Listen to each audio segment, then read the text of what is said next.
मोदी सरकार मुर्दाबाद, फडणवीस सरकार मुर्दाबाद।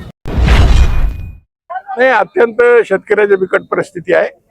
शेतकऱ्याच्या खात्यावर अजिबात एक पैसा जमा झालेला नाही आणि आज पिठला भाकर खाऊन या ठिकाणी दिवाळीचा पहिला दिवस आम्ही साजरा केला काँग्रेस पक्षाच्या वतीने।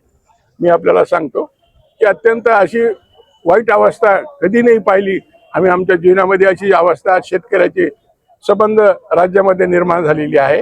आज शेतीमालाला भाव नाही, सोयाबीनच्या हमी भावाचे काटे या ठिकाणी सरकारने सुरू केले नाही। कापूस 6000 रुपये क्विंटलला विकते, शेतकरी दिवाळी साजरी करण्यासाठी 6000 रुपये क्विंटलला कापूस विकते, सोयाबीन 3835 रुपये क्विंटलला विकते। अशा परिस्थितीमध्ये शेतकऱ्याने कसं जगायचं हे सगळ्यात मोठा प्रश्न आहे। सरकार म्हणत होतं दिवाळीच्या अगोदर शेतकऱ्यांना अनुदान भेटून जाईल, मिळाले अनुदान? अजिबात अनुदान मिळालेलं नाही, अजिबात शेतकऱ्याच्या खात्यावर मदत या ठिकाणी आलेली नाही।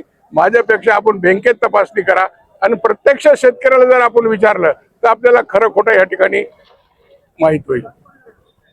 पुढे काय भूमिका असणार आहे काँग्रेस? पुढे आम्ही मोठा आंदोलन आणि मोठा मोर्चा या ठिकाणी जिल्हाधिकाऱ्यावर काढणार आहोत आणि शेतकऱ्याला भरीव मदत जोपर्यंत सरकार देणार नाही तोपर्यंत आमचे आंदोलन वेगळे वेगळे रूपाने चालू राहणार आहे।